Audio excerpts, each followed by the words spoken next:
You're such an asshole. How you kids doing? AssholeConsulting.com, where if you got questions, Cappy's got answer at AssholeConsulting.com. Hey, Aaron, do you have any advice for introverts with small friend groups on finding responsible and tolerable roommates? I'm not in a rush, but would like to pocket some extra cash if I could find the right one. That's a good question. It's twofold. It's you and the other guy, and everyone focuses on the roommate rather than what's in your control to tolerate roommates. Because over a long enough period of time, the best roommate's still going to get on your nerves. They're going to annoy you and shit like that. That's why marriages fail, because you essentially have a roommate forever and they're a pain in the ass. That's why I always advocate. People are surprised. She lets you go on a month-long motorcycle ride. Okay, buddy, give me more boom. Come on, give me the boomer advice. Give me the boomer advice. Come on. Your life's a complete fucking waste. You've just pissed God's gift away to you. You give me the advice on how to live there, boomer. Come on, give it to me. So hang on. Oh. Shit. So if we break it down between the two, there's actually a lot you could do within your power to make a living arrangement work well. So let's start with yourself. I'm assuming you're a younger man, and so there are things you can do. One, soundproofing. Go soundproof your walls. Get earplugs so you can sleep. Because that's usually the number one thing. Somebody's too loud, and you can make sure you have separate rooms if that's possible. I remember, I was in a basement, hung out with a buddy. He had the upstairs unit, one bedroom. I was in the basement. Perfectly fine. Because also both of you should be working or going to school. Like, you don't have time for like hanging out. Like, your life is not at home. Just writing stuff down as I think more. You just it was a place to sleep, and I got along pretty well with my roommates because we were all working. It really was just a place to sleep and store what meager possessions you had in life. And then as you get older and maybe you could afford a house or a condo, fine. Then you have your own place, like a studio apartment. But yeah, you could save a lot of money. The best situation I had was where I lived in kind of like a boarding house where you got your room. That was it. There was a commons area, and other people were there. And we'll talk about this a little bit later. Everyone there was a nerd, so it was quiet. The It was by the St. Paul campus, and St. Paul had like agriculture, bioengineering, a lot of nerds, just a bunch of nerds, a lot of foreign students, Asians. So it kind of smelled not necessarily bad, but like cooking oils and unique perfume or smells. But it was fine. It was just like, what are you cooking?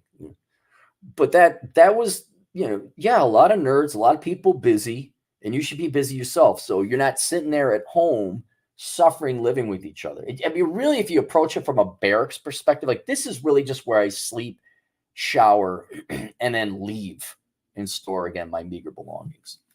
So that's what I would be looking for. But then also specific to you, yeah, inoculate yourself against the annoying things. Have your own rooms. Make sure you have your own room. Always clean up your shit. Like, don't leave shit laying around. Don't get agitated right off the bat, annoying your roommate. don't not replace the toilet paper roll. Common sense shit like that, where just be responsible, but then also sequester yourself, get out of the house. Sleeping pills is another thing, like melatonin or something. Make sure you get a good night's rest. So what? He plays the TV. Have an upfront conversation. Like, look, dude, there's no TV after this time. I got to get my fucking sleep. And we are going to have probably tenants next door. This is a place where, like, have a conversation. We sleep, I got work. You got work. There's no fucking parties. You don't bring your girlfriend. I mean, you could bring her over a little bit, bang her, but you get the fuck out. You're not having essentially other roommates staying in the form of significant others. No, just like girls aren't leaving the tampons or the toothbrushes or whatever other bits of incriminating evidence to mark their territory. No, it's gone. Don't fill up the fridge with so much fucking food that your buddy or your roommate doesn't have room for it. Clean.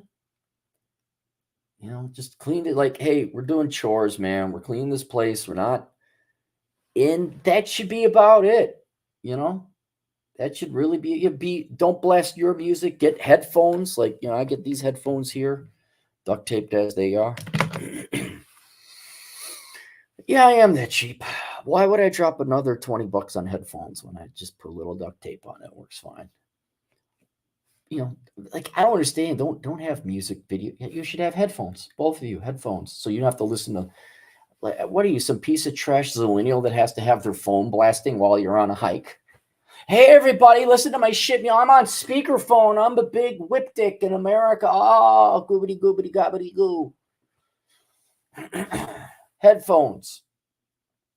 So that's thing. Other things are just think about, how can I inoculate myself? What's within my power to keep it quiet? Keep me out of his hair and him out of mine. So there's a lot that you can do there. Then when it comes to the other person picking it, you got to focus on nerds, not party bros, especially in college. You want an actuary. You want an agriculture major. You want a engineering major. You want a computer science major. You don't want a finance bro. You don't want some dipshit that's already doing steroids before he turns 22. Okay, you don't want guy with his hat on backwards, bringing in beer, and the reason I focus on the degree is assuming you're in college, but it could be like, what's your profession? You want people who work. You want people who are empirical. You don't want journalism majors and certainly not business majors, because all that tells you about their major, like degree choice is probably the number one thing you can assess about them is, are they lazy? And if they're a business major or a marketing major or a HR major, they're lazy pieces of shit. They're not going to clean. They're expecting some form of luck, somebody, not them, to make them wealthy. And whereas there's not a guarantee that you don't get a lazy engineering major, but it's a pretty good screening. You give me a chemical engineering major over a finance major any day, because I know the chemical engineer, they also live in reality. There's a lot of math and science. There's empiricism. Again, they might lack the social cues about odor. But I'd rather have a stinky, quiet guy than a nice smelling, loud dude, bro. Quiet, maybe find some other introverts. All right. Nothing wrong with that. Clean. They don't stink. Go to their current apartment. Take a look at their car. Is their car filled with a bunch of shit because they live in it? No joke. What kind? Are they employed? Do they have, not that they have to have a lot of money, but do they got a job? You're not, I'll get into it later, but I don't think, if you can, don't live with anyone. That'd be the best thing. Minimalism, both of you. How much shit does this person have? You got to go and look at the current place. How much crap do you have? I need my furniture. I need this. I need that. No, they don't. So, like, finding a minimalist philosophically and in terms of actual possessions would be an important one. And do they have a boyfriend or girlfriend? I mean, yeah, but you don't want them over. It just really, what you want to find a monk is essentially what I'm saying. You want to find a guy that his primary goal is his career or education. He's focusing on that, and he also just needs a place to sleep and store his meager possessions of shit. You don't want somebody with a girlfriend coming over and always watching fucking television, and it's kind of awkward. And they're like, hey, social. No, everyone's like, oh, only people with Asperger's or autism don't recognize social cues. No, normal motherfuckers don't realize social cues. You come in, it's like midnight.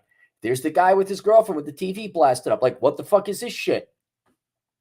Like, agree, like lights out or noise out at 10:30, depending on your schedules. You guys might work late shift, so that would change things.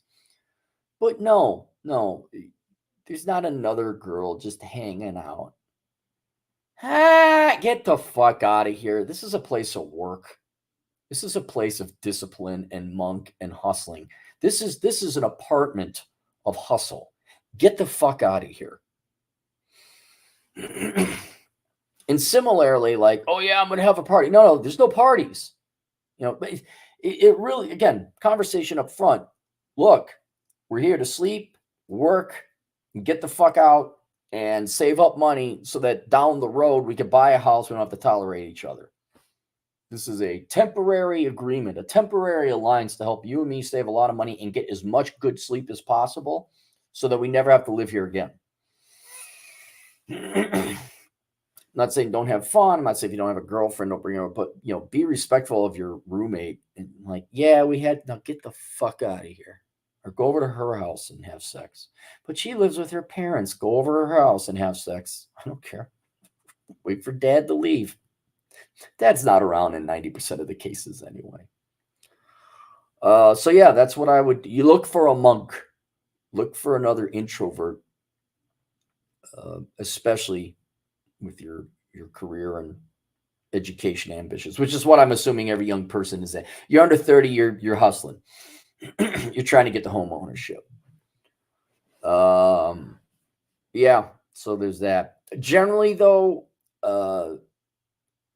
even though I'm a minimalist, I've had roommates before, and yes, they serve their purpose and point, but you inevitably are going to want to get your own place.